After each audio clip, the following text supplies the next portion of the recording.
Perkembangan Sukan Malaysia mungkin menghantar jumlah kontingen yang lebih kecil pada Sukan Olimpik Paris 2024 Julai ini. Perkara berkenaan diakui Menteri Belia dan Sukan KBS, Hannah Yeoh. Menurut Hannah, jangan itu selepas menyaksikan skuad hoki lelaki negara gagal layak ke Tamasya Paris pada Januari lalu. Jelasnya KBS juga sedang melakukan penambahbaikan program Road to Gold RTG bagi menapasti atlet berpotensi untuk Kesukan Olimpik Los Angeles 2028. Kemudian kita kena buat penambahbaikan. Itu sebab Road to Go sudah mengenal pasti LA 2028 dan kita telah letak atlet-atlet kita yang ada peluang ke 2028 itu dalam fast track program sekarang. Ya. So masih dalam proses kelayakan, kita berharap yang masih dalam proses itu akan berjaya lah. Ya. Bila hoki tak layak masa itu, kita dah tahu dah kontingen kita akan jadi kecil.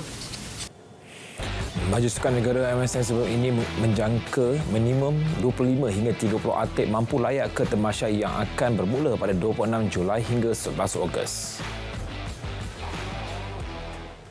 Perak FC memulakan aksi pramusim dengan langkah kanan selepas menewaskan pasukan Liga Singapura Gelang International FC 3-0 malam tadi.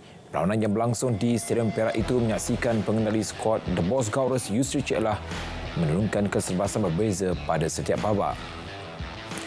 Perak FC hanya memerlukan 7 minit untuk mendapatkan gol awal melalui tandukan Firdaus Sayyadi selepas menerima hantaran Tommy Maud Badar. Gol kedua Perak FC diraih melalui Muhammad Harith Akif yang bijak memanfaatkan sepakan penalti pada separuh masa pertama. Perak FC melengkapkan jaringan 3-0 pada separuh masa kedua melalui tonggak import dari Kyrgyzstan Adelaide Kenny Bikov. Selepas ini, Perak FC dijadual bertemu satu lagi pasukan yang berasal di Liga Singapura Albirak Niigata FC dalam aksi persahabatan kedua 30 Mac ini.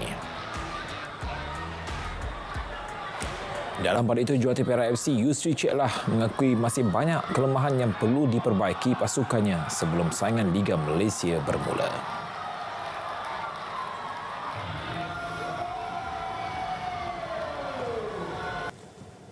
Walaupun tidaklah boleh saya katakan perfect ataupun telah apa yang kita cari sebelum ini, tapi banyak ruang-ruang yang kalau kita lihat masih lagi ada kelemahan-kelemahan yang patut kita segera lakukan.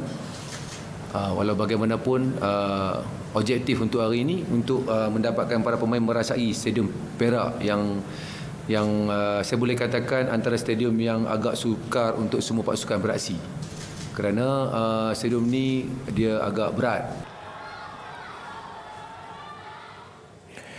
Menjelang saingan Piala Asia bawah 23 tahun B23, skuad muda negara menumpaskan India 2-1 pada perlawanan persahabatan yang berlangsung di Stadium Bola Sepak Kuala Lumpur. Pasukan di bawah kendalian Juan Torres Garrido itu memperoleh 2 gol melalui T. Saravanan dan Alif Zikri pada minit ke-33 dan 48, manakala jaringan tunggal India disumbangkan Chin Gambang Shivaldo Singh pada minit ke-77. Ia perlawanan ujian pertama skuad muda negara dalam rangka persiapan akhir sebelum menghadapi Piala Asia B23 yang akan berlangsung di Qatar pada 15 April hingga 3 Mei depan. Skuad Harimau Muda sekali lagi akan menentang India dalam aksi ujian Isnin ini sebelum terbang awal ke Qatar dan meneruskan persiapan di sana. Saingan World Championship atlet Muay negara Muhammad Rifdin Masdo melakar kemenangan bergaya pada penampilan sulung di Bangkok, Thailand. Peninju berusia 21 tahun itu hanya memerlukan kurang 90 saat bagi menumbangkan lawannya dari Thailand, Pichai-Luk Banmai, melalui teknikal knockout TKO. Pada saingan tersebut, Rifdin mempamerkan aksi cukup agresif menyerang lawan sebaik perlawanan bermula. Ketika itu memberi kesukaran kepada Pichai untuk membalas kembali serangan sebelum terpaksa akur tumpas. Kemenangan itu membolehkan Muhammad Rifdin yang mewakili pasukan Sorsumai membawa pulang bonus berjumlah RM45,700. Susulan konflik dalam Persatuan Berbasikal Kuala Lumpur KLCA, Datuk Razlan Razali bersedia untuk kembali memimpin badan induk sukan tersebut andainya segala kepincangan diperbaiki. Ketika ini, status peletakan jawatannya selaku Presiden KLCA akan diketahui pada mesyuarat jawatankuasa hari ini.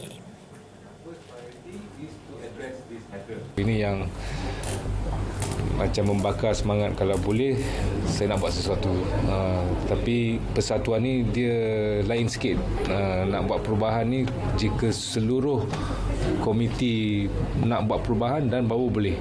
Kalau tidak, kita nampak banyak persatuan yang orang dah lama macam tu je mereka.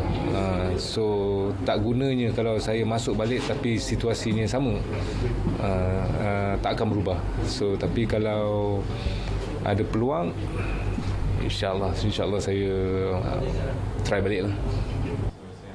Jelas Datuk Razlan peletakan jawatannya itu bukan dibuat secara sembrono, sebaliknya kecewa dengan setengah pihak dalam persatuan tersebut. Dan lepas itu beliau turut menuntut barisan 13 ahli jawatankuasa tertinggi KLCA dapat membuat pilihan terbaik sama ada menerima ataupun tidak peletakan jawatan tersebut. Aksi MotoGP Portugal, pelumba Ducati dari Itali Enea Bastianini bakal memulakan perlumbaan hari ini di petak pertama selepas muncul terpantas pada aksi kelayakan semalam. Pelumba tersebut menambahkan aksi kelayakan dengan catatan masa 1 minit 37.706 saat di Lita Portimao. Itu juga adalah kali pertama beliau meraih petak utama dengan jentera Ducati. Petak kedua diisi oleh Maverick Vinales daripada Aprilia yang menambahkan aksi kelayakan 0.082 saat di belakang Bastianini. Seorang lagi pelumba Sepanyol Jorge Martin muncul ketiga terbaik sekaligus melengkapkan perlumbaan untuk barisan hadapan. Saingan hari ini dijangka berlangsung sengit dengan tumpuan pastinya terarah kepada pasukan Ducati. Pada aksi pembuka tirai di Qatar 11 Mac lalu menyaksikan pelumba Ducati Francesco Bagnaia muncul pemenang.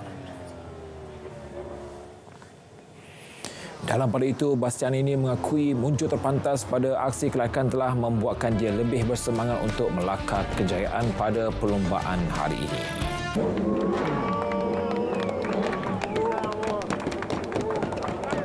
After a long time without this pole position is special today, and the first one with Ducati. I'm happy because from yesterday we have improved, and today we was positive to do a great qualifying, and at the end it's arrived this pole position.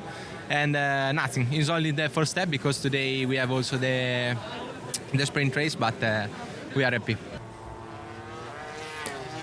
Beralih pula ke saingan Formula 1, juara dunia 3 kali Max Verstappen muncul sebagai pelumba terpantas pada sesi kelayakan di Grand Prix GP Australia. Wakil pasukan Red Bull itu mencatat masa keseluruhan 1 minit 15.915 saat.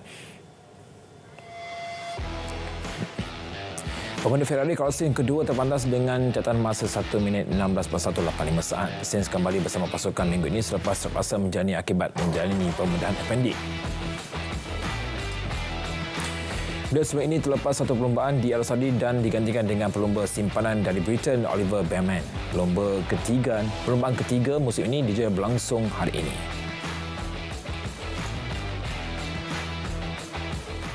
Sekian sedang RTM dari Sungai ke Segara Palestin, pasti merdeka. Salam Malaysia Madani dan salam sukan untuk semua.